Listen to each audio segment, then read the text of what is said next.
ഇന്ന് നമ്മുടെ summer hair growth ചാലഞ്ചിൽ day 15 ആണ് കേട്ടോ. അപ്പോൾ ഇന്ന് നമ്മൾ കാണിക്കാനായിട്ട് പോകുന്ന ഒരു പാക്കാണ് നമ്മുടെ മുടി കൊഴിച്ചിലൊക്കെ നന്നായിട്ട് കുറയ്ക്കാൻ വേണ്ടിയിട്ടും അതോടൊപ്പം പുതിയ പുതിയ മുടികൾ കിളിർത്ത് വരാൻ വേണ്ടിയിട്ട് മുടി നന്നായിട്ട് തഴച്ച് വളരാൻ വേണ്ടിയിട്ടുള്ള ഒരു അടിപൊളിയായിട്ടുള്ളൊരു പാക്കാണിത്.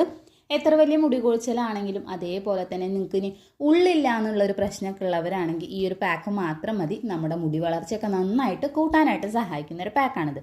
അപ്പോൾ നമുക്ക് എങ്ങനെ തയ്യാറാക്കേണ്ടതെന്ന് നോക്കാം. അതിനായിട്ട് ആവശ്യമുള്ളത് 1 ടേബിൾ സ്പൂണോളം റോസ്മേരി, അതേ അളവിൽ തന്നെ 1 ടേബിൾ സ്പൂണോളം ഫ്ലാക്സീഡ്, കുറച്ച് ചെമ്പരത്തിപ്പൂവും വെള്ളവും കൂടി ചേർത്ത് നന്നായിട്ടൊന്ന് തിളപ്പിച്ചെടുക്കാം.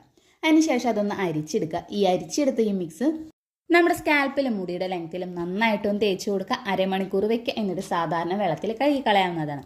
ഡീറ്റെയിൽ ആയിട്ടുള്ള വീഡിയോ ചാനൽ അപ്ലോഡ് ചെയ്തിട്ടുണ്ട്. കാണാത്തവരുണ്ടെങ്കിൽ അതൊന്ന് കണ്ടു നോക്കി. ഈ ഒരു വീഡിയോ നിങ്ങൾക്ക് ഇഷ്ടമായെങ്കിൽ ചാനൽ ഒന്ന് സബ്സ്ക്രൈബ് ചെയ്യുക. ഈ ഫീഡ്ബാക്ക് ഇതിൻ്റെ താഴെയായിട്ടൊന്ന് കമൻറ്റും കൂടി ചെയ്യാം. അപ്പം നമുക്കിനി അടുത്ത വീഡിയോയിൽ കാണാം.